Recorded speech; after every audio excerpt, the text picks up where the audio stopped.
우리 다 일어나셔서 할렐루야 찬양대 찬양에 맞춰 묵도드림으로 1월 넷째 주 낮 예배를 하나님께 드리겠습니다.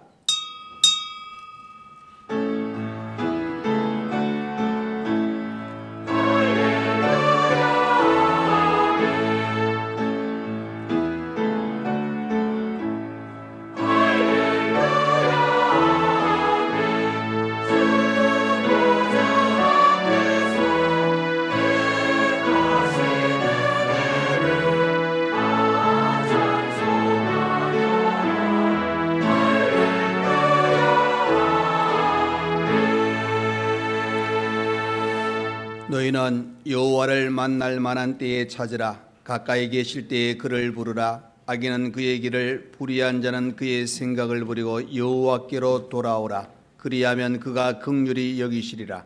우리 하나님께로 돌아오라. 그가 너그럽게 용서하시리라. 아멘.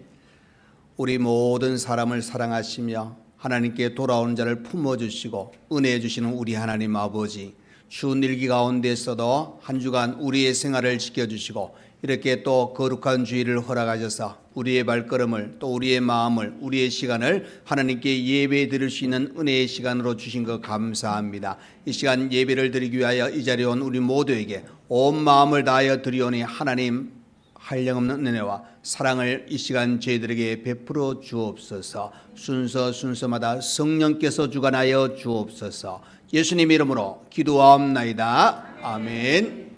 이 시간 예배를 위하여 송건섭 장로님 나오셔서 기도해 주시겠습니다.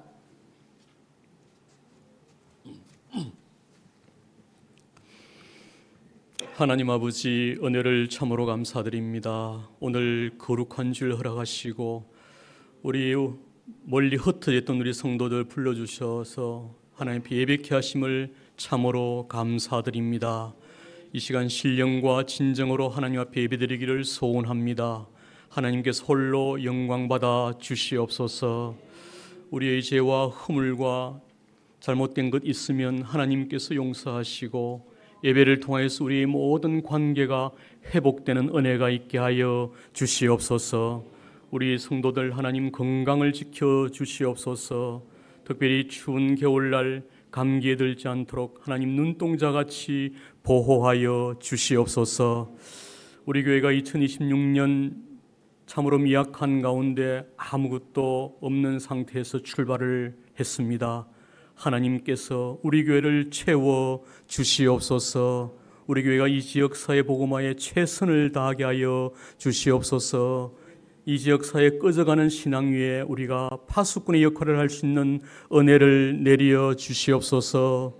하나님 14개 우리 국내의 선교단체, 선교지에 하나님께서 은혜를 더하여 주시오며 우리가 더욱더 열심을 내어 지원하게 하시오며 그 선교사역지가 복을 받고 자립화되는 은혜가 있게 하여 주시옵소서.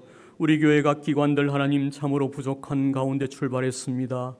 하나님 일할 일꾼을 붙여주시옵고 하나님 일을 하는데 재정이 부족함이 없게 채워 주시옵소서. 특별히 교육기관 하나님께서 함께하여 주시옵소서. 교육기관이 부흥 발전되게 하여 주시옵소서.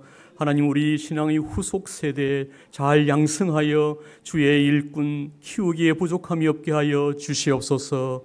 그들을 지도하는 우리 교역자와 교사들에게 큰 은혜 더하여 주시오며 지혜를 하나님께서 부어 주시옵소서. 아버지 하나님 우리 교회 각 일꾼들 차량으로 하나님 청소로 여러 가지 봉사로 각처에서 맡은 바 수고하는 우리 일꾼들 하나님 함께하여 주옵소서. 세월이 갈수록 참으로 미약한 중에 하나님 주를 위해 헌신합니다. 나의 일보다 하나님 일을 우선시하여 일을 합니다. 하나님 주의 일을 하는데 주저함이 없게 하여 주시옵소서. 오로지 하나님 믿음으로 일을 할 수 있도록 하여 주시오며 특별히 그들에게 믿음으로 채워 주시옵소서. 우리 교회가 참으로 출발은 미약하였으나 부족하였으나 12월에 하나님이 우리의 꽉 찬 믿음과 참 좋은 훌륭한 신앙의 성과로 하나님의 은혜에 보답할 수 있게 하여 주시옵소서. 하나님 아버지, 이 시간 목사님 말씀 더욱 강하게 하시오며 찬양대의 찬양 하나님께서 허명하시고 우리에게 큰 은혜가 있게 하여 주시옵소서. 예배 모든 순서 위에 하나님의 은혜가 함께하여 줄 믿사옵고 살아계신 예수님 이름으로 기도드리옵나이다. 아멘.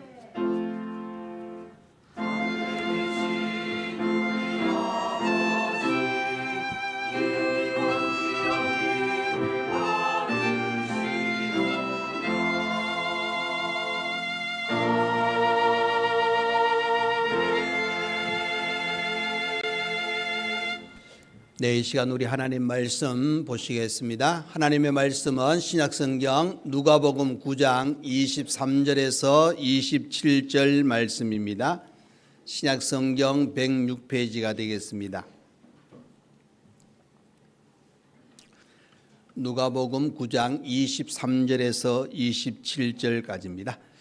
네, 다 찾으신 줄 알고 제가 봉독해 드리겠습니다. 또 무리에게 이르시되 아무든지 나를 따라오려거든 자기를 부인하고 날마다 제 십자가를 지고 나를 따를 것이니라. 누구든지 제 목숨을 구원하고자 하면 잃을 것이요 누구든지 나를 위하여 제 목숨을 잃으면 구원하리라. 사람이 만일 온 천하를 얻고도 자기를 잃든지 빼앗기든지 하면 무엇이 유익하리요? 누구든지 나와 내 말을 부끄러워하면 인자도 자기와 아버지와 거룩한 천사들의 영광으로 올 때에 그 사람을 부끄러워하리라. 내가 참으로 너희에게 이르노니 여기 서 있는 사람 중에 죽기 전에 하나님의 나라를 볼 자들도 있느니라. 아멘. 네, 이 시간 할렐루야 찬양대 하나님께 찬양으로 영광 돌려드리겠습니다.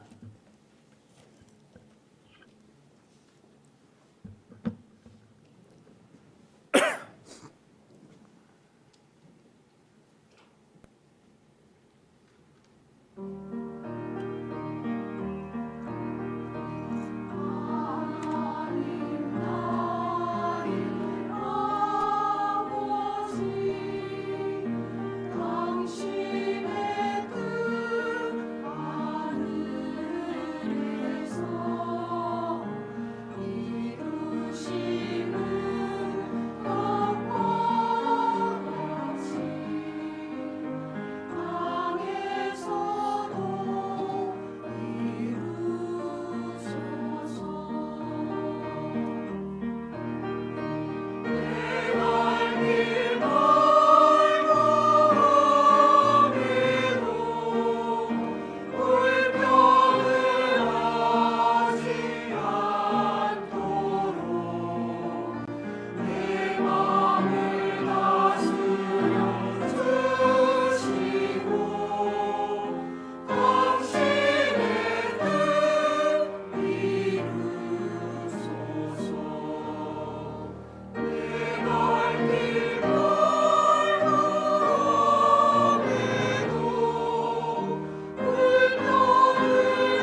아멘. 2025년 12월 31일에 영화 하나가 개봉됐는데 제목은 신의 악단이라는 영화입니다. 우리 성도님들 중에도 보고 오신 분도 있고 우리 지금 이제 하양에 그 영화를 지금 상영하고 있는데 그 영화의 배경은 대북 제재로 인해 가지고 북한이 이제 국제 사회에 2억 달러를 지원받기 위해 가지고 국제 NGO 단체를 쏘기 위해서 보위부에서 북한 최초로 가짜 찬양단이 만들어지면서 벌어지는 그 내용을 담고 있는 내용이 바로 그 영화입니다. 이 내용은 그 보위부 간부였던 그 출신 작가의 경험을 토대로 각색해서 만든 그 영화인데 그 배경의 출발은 1994년에 칠골교회에서 열린 가짜 부흥회 사건을 이제 배경을 삼아가지고 이제 시작되어지는 것을 보게 됩니다. 그래서 북한의 어떤 그 추이를 보여주기 위해서 몽골 가가지고 영하 한 30도 되는 그곳에서 또 영화 촬영도 하기도 했고 거기에 맨발로 촬영하는 그런 모습도 나옵니다. 그래서 이 내용은 결국에는 바로 지원받기 위해 가지고 가짜 찬양단도 만들고 부흥회를 중족하기 위해서 그 찬양단 연습하는 거나 모든 것들을 이렇게 하는데 거기에 이제 그 찬양을 이끌어가는 거기 박교순이라는 간부가 있고 거기에 또 김태성, 김대위라는 사람이 또 이 감시하는, 그러니까 서로 막 감시하고 그것이 출발이 가짜로 출발되어져서 자기들의 어떤 욕구, 목적을 이루기 위해서 그 영화가 진행되어지는 것을 보게 됩니다. 그런데 그 영화의 그 내용을 쭉 이제 흘러서 가보면 처음에는 가짜로 출발되어집니다.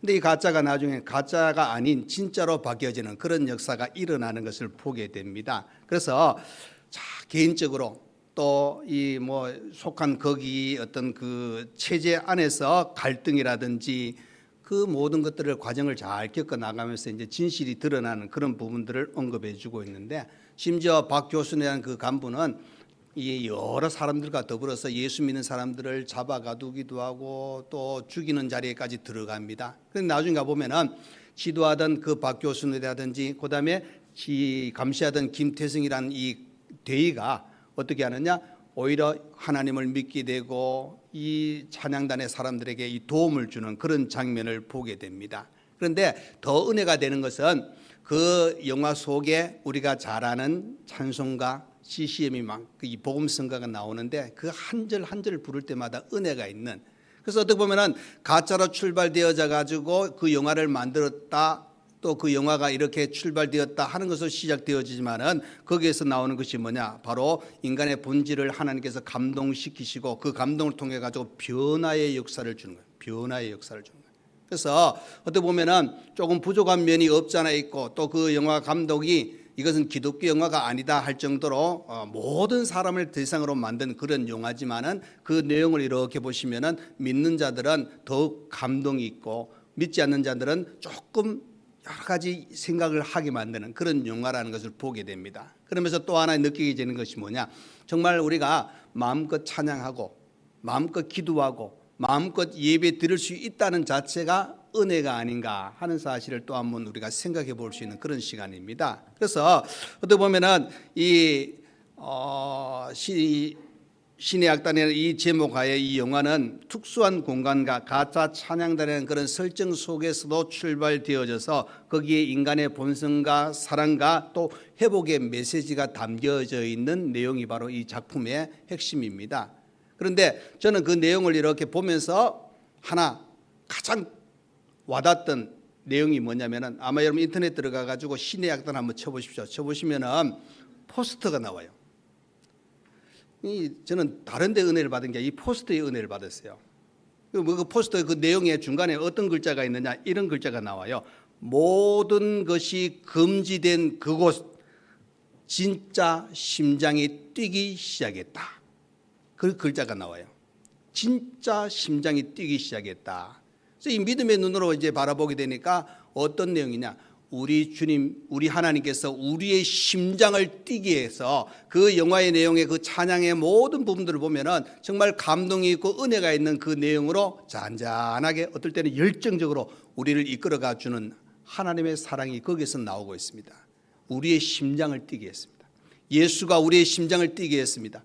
하나님이 우리의 심장을 뛰게 했습니다. 여러분, 이 열정과 이 은혜가 우리에게 주어졌다는 사실을 어떻게 보면 그 영화는 출발되어질 때 믿는 배우도 있을 것이고 믿지 않는 배우도 분명히 있다는 것을 이야기해 주고 있습니다. 그 중에 하나가 가수 출신이지만 정진훈이라고 이 김대희로 나오는 사람이 있어요. 그 뭐 어릴 때 예수를 믿었는지 안 믿었는지 그 이야기는 잘 안 하는데 나중에 이야기 속에 뭐냐, 그 영화가 시작되고 발표되어진 그 과정 속에서 그가 깨닫고 그의 마음이 어떻게 되었느냐, 성경 공부를 할 수 있는 그런 시간을 가지게 되었다 하고 고백하는 것을 보게 됩니다. 이것은 외부적으로도 그 영화를 보는 사람에게도 은혜가 되지만은 또 한편에 그 영화에 참여한 배우도 자신이 하나님께서 주신 은혜를 통하여 변화가 되어지는 그런 시간들도 있었다는 것을 우리에게 가르쳐 주고 있습니다. 그래서 그 내용 속에 결국 우리 하나님께서는 우리의 심장을, 진짜 심장이 뛰기 시작했다 하는 그런 은혜의 그 시간을 제가 살펴보면서 여러분, 하나님께서는 저와 여러분의 심장을 뛰게 했습니다. 그래서 여러분들의 심장이 띄므로 말미암아 우리는 어떤 존재가 되었느냐, 바로 그리스도인이 되었다는 겁니다. 예수를 통하여 그 예수를 믿게 되어지고 예수 안에서 우리는 이제 살아계신 하나님의 아들입니다 하고 고백하는 그리스도인으로 삶을 우리에게 살아갈 수 있도록 인도하셨다 하는 사실입니다. 여러분, 예수가 우리의 심장을 뛰게 했습니다.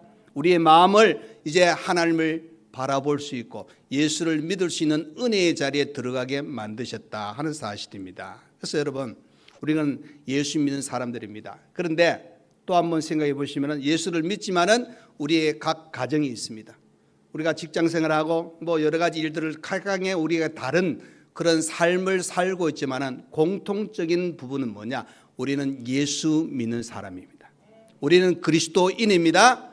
우리는 구원받은 자라는 것을 가르쳐 주고 있습니다. 그래서 여러분, 오늘 말씀을 통해서 우리가 한번 깨달을 수 있는 게 뭐냐? 저와 여러분은 예수 믿는 사람이요 구원받은 사람들이기 때문에 이제 가야 길, 우리가 가는 길이 분명히 정해져 있습니다. 그 길은 어떤 길인가? 오늘 한번 살펴보면서 그 길에서 벗어나지 마시고 그 길을 온전히 걸을 수 있는 저와 여러분 되시기를 간절히 부탁드립니다. 자, 그 길은 첫 번째 어떤 길이냐? 제자의 길입니다, 여러분. 23절 말씀 보겠습니다. 또 무리에게 이르시되 아무든지 나를 따라오려거든 자기를 부인하고 날마다 제 십자가를 지고 나를 따를 것이니라 그랬습니다. 여러분, 제자의 길은 다른 길이 아닙니다. 우리는 예수 믿습니다. 그러면 예수님이 가신 그 길을 최우선으로 삼고 가야 될 우리의 모습이 되어야 됩니다. 그래서 예수님께서 나를 따라오려거든, 나를 따라오려거든, 이 말씀은 다른 말로 하면은 나의 제자가 되려거든, 나의 제자가 되려거든 어떻게 해야 되느냐? 내가 이제 이야기하겠다. 너희들은 내 제자인데 제자의 길은 이 길이다, 이런 길을 가야 된다 하고 우리에게 가르쳐 주고 있습니다. 그러면 제자의 길을 가기 위해서는 먼저 어떻게 해야 되겠습니까? 먼저 예수님에 대해서 알아야 됩니다. 그 예수님이 어떤 분인가? 예수님이 어떻게 해서 이 땅에 오셨는가? 이 부분 다 알아야 되는데 그것을 제대로 알고 나면은 이제 이 길을 가야 되는 겁니다. 이 길은 어떤 길입니까? 제자의 길은, 자, 첫 번째 보시면 그 23절에 뭐가 나오느냐? 자기를 부인하는 것이라는 겁니다. 자기를 부인한다. 여러분, 이 자기를 부인한다는 것은 그죠? 가족을 버리라는 게 아닙니다. 자기를 부인한다는 것은 내 기준, 내 판단, 내 방식, 내 고집을 다 이제 주님 앞에 내려놓는 겁니다. 초점을 어디에 맞추느냐? 내가 아닌 주님께 초점을 맞추는 것이 나를 부인하는 겁니다. 그래서 우리는 종종 이런 생각입니다. 이 정도 하면 됐지, 신앙생활도 이 정도 하면 됐지 하고 우리가 판단 낼 때가 있습니다. 그러나 여러분, 그 모든 판단은 내가 아닙니다. 우리 하나님입니다. 하나님께서 세워진 그 기준에 합한 우리의 삶이 필요합니다. 그래서 예수의 제자로 살아가기 위해서는 나를 부인해야 됩니다. 나를 내세우고 내 고집이, 내 판단, 내 경험이 앞장서게 되면 예수님이 말씀하신 것과 부딪힙니다. 그 부딪힘이 있으면 제대로 정말 제자다운 삶을 살지 못합니다. 예수의 제자는 예수를 따라가는 거지 않습니까? 예수를 따라가기 위해서는 바로 우리 자신을 부인하고 또 한편에 내 생각, 내 판단을 이제는 주님 말씀에 초점을 맞추고 주님을 의지하는, 그래서 우리는 우리의 생각을 다 내려놓고 예수님의 뜻, 그 생각에 맞추어 살아가는 것이 필요하다 하는 겁니다. 그래서 우리 예수님이 우리를 구원하셨다, 우리 예수님이 나의 길을 인도하셨다, 그러면 거기에 맞추는 겁니다. 그렇기 때문에 우리 자신을 부인하는 것은 모든 것을 하나님, 아니 우리 주님의 초점을 맞추고 살아가는 그것이 진짜 제자의 길이라 하고 가르쳐주고 있습니다. 또 23절에 두 번째 길을 이야기해주고 있습니다. 제자의 길은 바로 날마다 제 십자가를 지는 것입니다. 누구 십자가입니까? 그죠? 우리, 아니 납니다, 여러분. 누구 십자가라고 이야기할 것 없이 나의 십자가, 다른 십자가가 아니란 사실을 기억하십시오.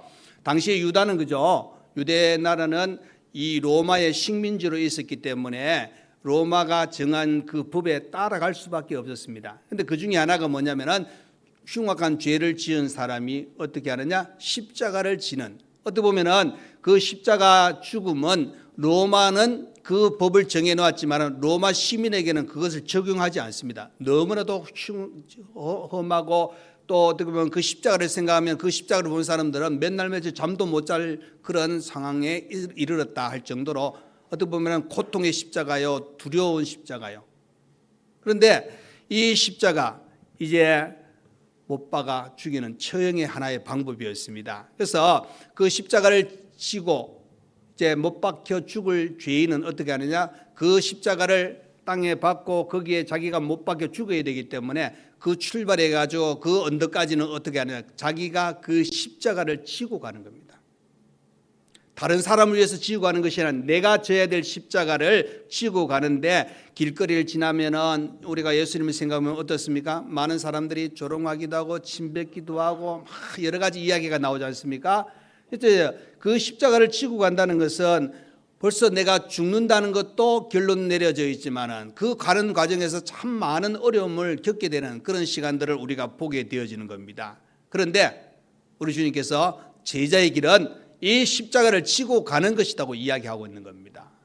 어떻게 보면은 주님 다른 것은 일단 내버려 두고 십자가는 조금 나를 비켜 나갔으면 좋겠습니다 하고 그런 마음이 들 때도 많습니다. 그런데 십자가를 지라는 겁니다. 그 이유는 뭐냐?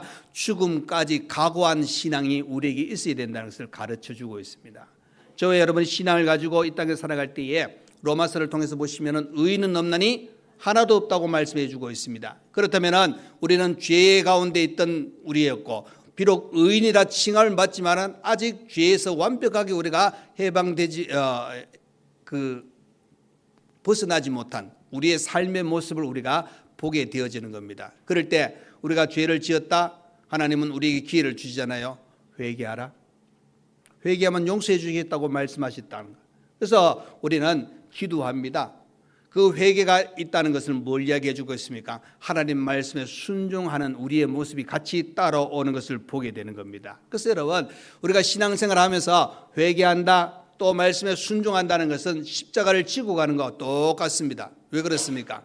그것은 바로 세상의 어떤 기준의 거기에 따라가는 것이 아니라 그 말씀이 세상의 기준을 따라가는 것이 아니라 이 말씀에 따라가다 보면 세상의 어떤 기준에서 많이 벗어나는 그런 모습도 우리가 보게 되어지는 겁니다. 그런데 그렇게 사는 길이 십자가를 지는 길이요, 그렇게 사는 길이 거룩한 성도의 삶이라는 것을 우리에게 가르쳐 주고 있는 겁니다. 그래서 우리는 십자가를 져야 됩니다. 십자가를 지는 삶이 제자의 길입니다. 자, 또 하나 세 번째가 나옵니다. 예수님께서 나를 따를 것입니다. 나를 따를 것이라 이렇게 이야기합니다. 따르라는 겁니다. 따라간다, 쫓아간다 하는 그런 의미입니다. 그러나 더 큰 의미의 또 하나는 뭐냐? 닮아간다는 뜻도 있습니다. 닮아간다. 그래서 여러분 예수님께서 나를 따르라 그러면 너희들 나를 닮아라 그 말입니다.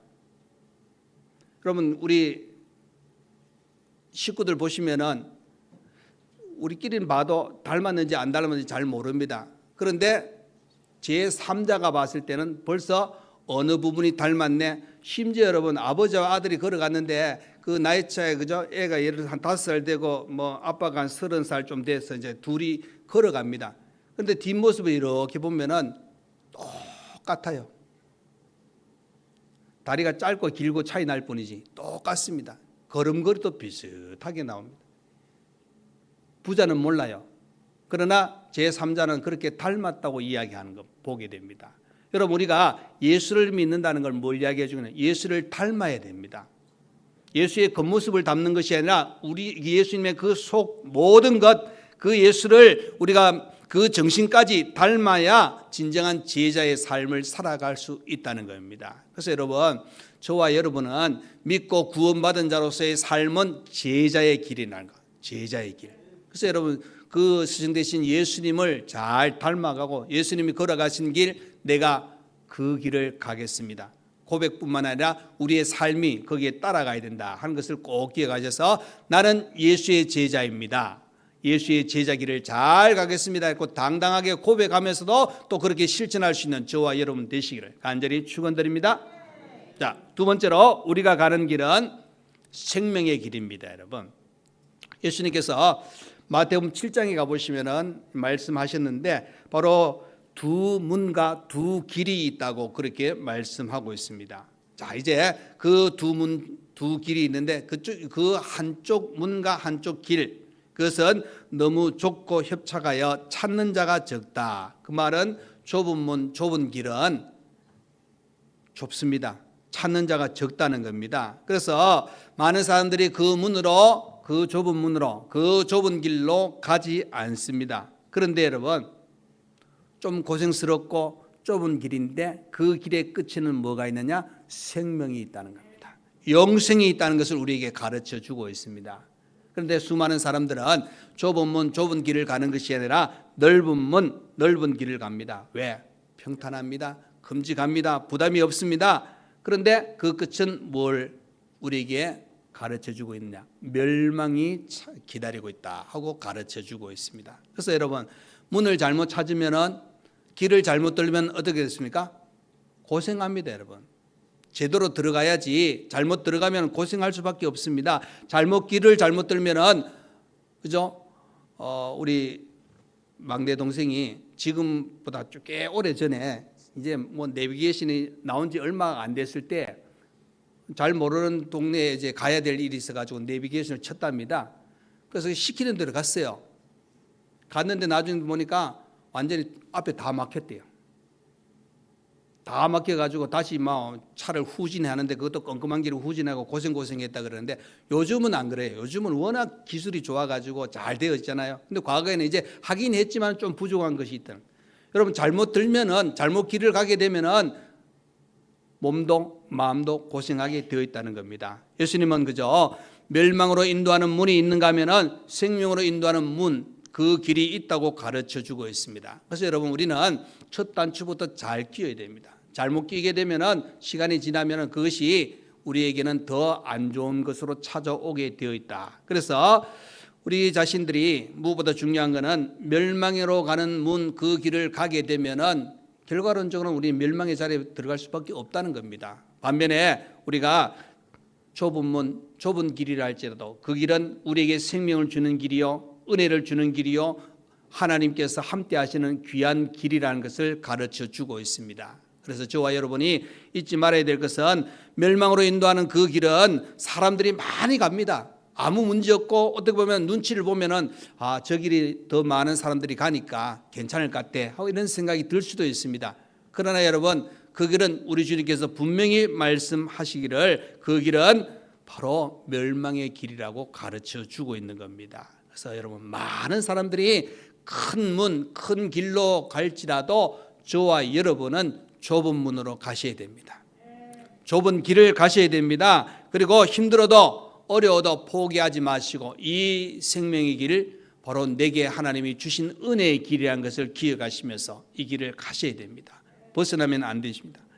그 철로역정이라는 그 책을 보시면은 그 내용 속에 그 천국 가는 길을 이렇게 하나 좋은 번역이 써서 이제 천국에 도착하는 것을 표현해 주고 있는데, 가다 보면은 길이, 올바른 길이, 똑바른 길이 있는데 양옆에 뭐가 있느냐? 정말로 엄청난 큰 사자가 이 고리를 해가지고 메어져 있습니다. 그런데 정말로 요런 간격이 요 정도밖에 안 돼요. 사람이 겨우 지나갈죠. 그래서 조금만 오른쪽으로, 조금만 왼쪽으로 치우치면은 사자가 확 물어버릴 수 있는 그 길을 설명하기도 합니다. 그러면서 뭐를 이야기하거든요? 바로 그대로 가는 겁니다. 오른쪽으로 치우치든 말고 왼쪽으로 치우치지 말고. 여러분 생명의 길은 바로 이런 길입니다. 좁은 길입니다. 좁은 길이지만은 우리에게 천국으로 가는 그 은혜의 길로 연결되어져 있다 하는 사실입니다. 어떨 때는 오르막이 있습니다. 어떨 때는 내리막이 있고 좁은 길, 험한 길, 장애물도 있고 걷기도 불편한 그런 길이 있지만은 우리 예수님께서는 말씀하시기로 생명으로 인도하는 문은 좁습니다. 그 길은 협착하다고 우리에게 분명히 말씀하셨습니다. 그렇기 때문에 우리가 이 어려움이 있어도 그 길에서 벗어나지 마시고 그 길을 잘 가시기를, 그 길을 우리에게 허락하신 길이라는 것을 잘 가시기를 간절히 바랍니다. 그럼 아브라함은 어떻습니까? 믿음의 조상이 처음부터 되었습니까? 아닙니다, 여러분. 우상이 있는 그곳에서 하나님은 부르셨습니다. 정말 아무것도 모르는 그곳으로 가라고 말씀하셨을 때에 아브라함은 그대로 순종합니다. 다 내버려두고 순종했습니다. 그 길을 험한 길이었고 어떨 때는 목숨의 위협을 당하는 그런 길도 있었습니다. 그런데 아브라함은 그 길을 갔습니다. 그 이유는 단 하나입니다. 하나님께서 젖과 꿀이 흐르는 땅으로 평안한 길로 하나님께서 축복의 귀한 시간을 허락하신 것을 믿고 따라갔다는 겁니다. 저와 여러분은 이제 어떻게 보면 힘들고 어려운 길을 계속 지금 가고 있습니다. 그러나 여러분 이 길이 계속 되어지는 것이나 때가 되면 너무나도 큰 놀라운 것으로 하나님께서 우리에게 허락하신다는 사실입니다. 인내하시면서 이 길을 가시길 바랍니다. 여러분 예수님께서 편한 길, 쉬운 길을 생각하시고 이 땅에 오셨다면은 아마 십자가를 지지 않으셨을 겁니다. 그런데 예수님이 이 땅에 오시는 그 자체부터도 험한 길을 가는 겁니다. 고난의 길을 가는 겁니다. 하늘 영광을 버리고 이 땅에 내려오셨다는 것은 우리 인간의 구원을 위해서 이 땅에 오셔서 예수님은 그 고통을 자원해서 그 길을 가셨습니다. 사도 바울이나 베드로도 그들이 복음을 전하면서 얼마나 많은 어려움을 겪었습니까? 힘든 일을 겪었습니까? 매도 맞고 옥에 갇히기도 했고 이 바울은 죽었다고 성 밖으로 던짐을 받기도 했고 제자 중에는 이 복음을 전하다가 이제 붙잡혀서 순교의 자리에 들어가는 그런 모습도 우리가 보게 되어지는 겁니다. 그렇기 때문에 무엇보다 중요한 것은 예수님을 따르는 길이 생명의 길인데 그 생명의 길이 좁고 힘들다 하고 가르쳐주고 있습니다. 그것은 우리에게는 큰 놀라운 기쁨, 행복, 하나님의 축복을 우리에게 허락하시는 그 길이 쉽지만 않다는 것을 또 한번 가르쳐주고 있습니다. 여러분 오늘 본문 24절에서 26절 말씀을 보겠습니다. 누구든지 제 목숨을 구원하고자 하면 잃을 것이요 누구든지 나를 위하여 제 목숨을 잃으면 구원하리라. 사람이 만일 온 천하를 얻고도 자기를 잃든지 빼앗기든지 하면 무엇이 유익하리요? 누구든지 나와 내 말을 부끄러워하면 인자도 자기와 아버지와 거룩한 천사들의 영광으로 올 때에 그 사람을 부끄러워하리라 그랬습니다. 여러분 많은 사람들은 천국이 없다 그래요. 여러분 사도 바울도 천국이 없으면 이 땅에 가장 불쌍한 자가 누구냐? 예수 믿는 사람이라고 그렇게 표현하잖아요. 그런데 우리는 이 땅의 삶은 나그네의 삶이요 잠시 왔다 가는 삶이라는 것을 알기 때문에 우리는 영생을 믿고 저 천국을 바라보며 지금도 살아가고 있습니다. 예수님은 우리에게 말씀하십니다. 요한복음 14장 1절부터 이렇게 이야기합니다. 너희는 마음에 근심하지 말라. 하나님을 믿으니 또 나를 믿으라. 내 아버지 집에 거할 곳이 많도다. 거할 곳이 많다. 그렇지 않으면 너희에게 일렀으리라. 내가 너희를 위하여 거처를 예비하러 가노니 가서 너희를 위하여 거처를 예비하면 내가 다시 와서 너희를 내게로 영접하여 나 있는 곳에 너희도 있게 하리라. 아멘. 여러분 우리는 이 생명의 길은 또 다른 표현하면 천국 가는 길입니다. 이것을 우리에게 허락하셨습니다. 사도 바울은 고린도후서 5장 1절에 이렇게 말씀합니다. 만일 땅에 있는 우리의 장막집이 무너지면 하나님께서 지으신 집 곧 손으로 지은 것이 아니요 하늘에 있는 영원한 집이 우리에게 있는 줄 아느니라. 아멘. 그러니까 여러분 이 영원한 집을 우리가 생각하면은 온 천하를 얻고도 내 목숨을 잃든지 빼앗기든지 하면 무슨 소용이 있느냐 하고 이렇게 말씀하고 있습니다. 그러니까 여러분 우리는 생명의 길을 가고 있는 사람입니다. 영생의 길을 가고 있는 사람들입니다. 여러분, 이것은 어떻게 보면 이 현실적으로는 예수 믿는 것 때문에 제약받는 것도 있을 것이요, 어떨 때는 손해 볼 수도 있는 그런 상황도 될 수 있을 겁니다. 그럼에도 불구하고 우리가 잊지 말아야 될 것은 이 생명의 길은 바로 우리에게 예비하신 그곳에, 그 거처에 들어갈 수 있는 복의 출발이요, 그 자리에 가는 귀한 걸음이라는 것을 가르쳐 주고 있는 겁니다. 저와 여러분은 생명의 길을 가고 있는 귀한 성도입니다. 이것을 꼭 기억하시고, 이 길 너무나도 어떻게 보면 하나님께서 우리를 위해서 준비하신 길이라는 것을 다시 한번 기억하시고 이 은혜를 누리시기를 간절히 축원드립니다. 자, 세 번째로 우리의 가는 길은 부활 소망의 길입니다. 여러분, 뒷부분에 28절부터 36절 말씀을 보면은 먼저 이 18절부터 27절까지 말씀을 하신 후에 8일쯤 되어가지고 예수님께서 베드로와 요한, 야고보를 데리고 기도하러 산에 올라가시는 장면을 보게 됩니다. 기도하실 때에 평소와 다릅니다. 예수님의 용모가 변화되었습니다. 그 옷이 휘어져 광채가 났습니다. 그리고 거기에 두 사람이 함께 있는데 그 두 사람이 누구냐? 바로 모세와 엘리야입니다. 모세와 엘리야. 예수님과 이야기하는데 그것은 바로 또 한편에 예수님이 어떤 일이 있을 것인가 하는 것을 가르쳐주는 장면인데, 그것은 바로 예수님께서 예루살렘에서 죽으실 것을 말씀하시고 또 한편에 부활의 영광을 우리에게 보여주시는 장면입니다. 여러분, 지금 예수님의 그 변화된 모습은 야고보와 요한과 그죠 베드로가 봤을 때는 지금까지 예수님과 함께 했지만은 전혀 보지 못하던 그 모습입니다. 영광스럽게 변화하신 그 예수님의 모습을 바라봅니다. 놀라움을 금치 못합니다. 여러분, 그 예수님의 이 변화의 이 모든 부분들은 육신의 몸은 바로 거기 이제 31절, 누가복음 31절 말씀 9장 31절 보겠습니다. 여러분, 영광 중에 나타나사 장차 예수께서 예루살렘에서 별세하실 것을 말할세 그랬잖아요. 그렇죠? 예수님의 별세입니다. 예수님의 죽음입니다. 그러니까 여러분, 근데 영광 중에 나타나서 이런 표현을 씁니다. 그 말은 뭐냐? 예수님은 바로 육신의 몸으로 이 땅에 오셔서 십자가의 죽으심을 당하지만 또 한편에 부활의 몸으로 변화된 사건을 언급해 주고 있습니다. 그 말은 예수님께서 십자가에 죽으실 것이나 바로 죽음을 이기시고 부활하심으로 영광의 심판주로 오실 것을 언급하고 있는 겁니다. 그래서 여러분, 영광 중에 나타나사 우리가 죽었다가 부활할 때 일어난 영광스러운 모습을 우리 예수님이 미리 우리에게 보여주고 계신다 하는 사실입니다. 그러니까 여러분, 우리에게는 고난이 죽음이 끝이 아니라 부활의 영광을 가르쳐주고 있는 겁니다. 그래서 저와 여러분에게는 바로 이 길을 가고 있는 겁니다. 부활 소망의 길을 가고 있는 겁니다. 여러분, 십자가의 죽음이 끝이 아닙니다. 이 십자가의 사건을 통해서 더 확실하게 가르쳐주는 건 뭡니까? 예수 그리스도의 부활을 가르쳐주고 있는 겁니다. 그럼 여러분, 십자가와 부활은 뗄래야 뗄 수 없는 관계를 유지하고 있다는 것을 가르쳐주고 있습니다. 그렇기 때문에 예수님은 바로 우리에게 오늘 28절부터 36절을 통해서 부활의 영광이 있다 하고 가르쳐주고 있는 겁니다. 그래서 이 부활의 영광을 생각하면 우리는 그 소망을 가지고 지금 살아가고 있다는 겁니다.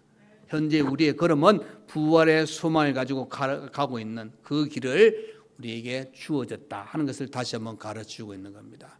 결론적으로 말씀드립니다. 여러분, 오늘 세 가지 길을 우리에게 주님은 말씀하고 보여주고 있습니다. 그 길은 어떤 길입니까? 바로 제자의 길입니다. 저와 여러분은 예수님의 제자입니다. 아멘. 제자의 길을 가셔야 됩니다. 이 길은 우리가 예수 믿고 우리의 평생에 살아가는 그 걸음걸음이 제자의 길이라는 것을 가르쳐주고 있는 겁니다. 두 번째는 무엇입니까? 생명의 길입니다. 좁습니다. 어렵습니다. 힘듭니다. 고난이 따라옵니다. 그럼에도 불구하고 이 길을 벗어나지 않아야 됩니다. 이 길은 천국 가는 길이요, 생명, 즉 영생의 길이라는 것을 가르쳐주고 있는 겁니다. 또한 세 번째가 부활 소망의 길입니다. 여러분, 이 부활의 영광에 참여하는 정말 세상 어느 누구도 경험할 수 없는 놀라운 은혜를 우리 하나님께서 우리에게 허락하시는 겁니다. 이 은혜의 자리에 우리가 들어가게 된다는 것을 기억하시면서 이 길, 이제 예수님이 나의 구주 되십니다. 우리 하나님께서 나를 푸른 초장 실만한 물가로 인도하시는 그 경험을 통하여서 제자의 길, 생명의 길, 부활, 소망의 길을 우리가 잘 걸어가시면서 하나님과 늘 동행하는 이 믿음을 간직하고 하나님의 사랑과 은혜로 충만할 수 있는 귀한 시간들을 날마다 가지며 살아갈 수 있는 저와 여러분 되시기를 간절히 축원드립니다. 아멘. 기도하겠습니다. 은혜와 사랑이 많으신 우리 하나님 아버지 감사합니다. 오늘 복된 거룩한 주일을 우리에게 허락하시고 하나님 찬양하며 기도하며 아버지께 영광을 돌려드리신 귀한 은혜의 시간 주신 것 감사합니다. 이 시간 또 하나님 말씀을 함께 생각했습니다. 우리는 이 길, 제자의 길, 생명의 길, 부활, 소망의 길을 달려가고 있습니다. 이 길에서 벗어나지 않게 하시고 이 길을 걸어 달려감으로 더 하나님의 은혜에 충만한 자리에서 우리의 삶을 살아가는 우리 모두가 다 되게 하여 주옵소서. 예수님의 이름으로 기도하옵나이다. 아멘. 이제는 우리 주 예수 그리스도의 은혜와 우리 하나님 아버지의 크신 사랑과 성령의 위로 감동 감화 교통하여 주심이 우리가 가야 할 길, 제자의 길, 생명의 길, 부활 소망의 길을 달려가기를 원하고 그 모든 길에서 벗어나지 않고 그 은혜의 자리에서 날마다 살기를 원하는 모든 성도와 가정과 우리 교회 위에 이제로부터 영원토록 함께 있을지어다. 아멘.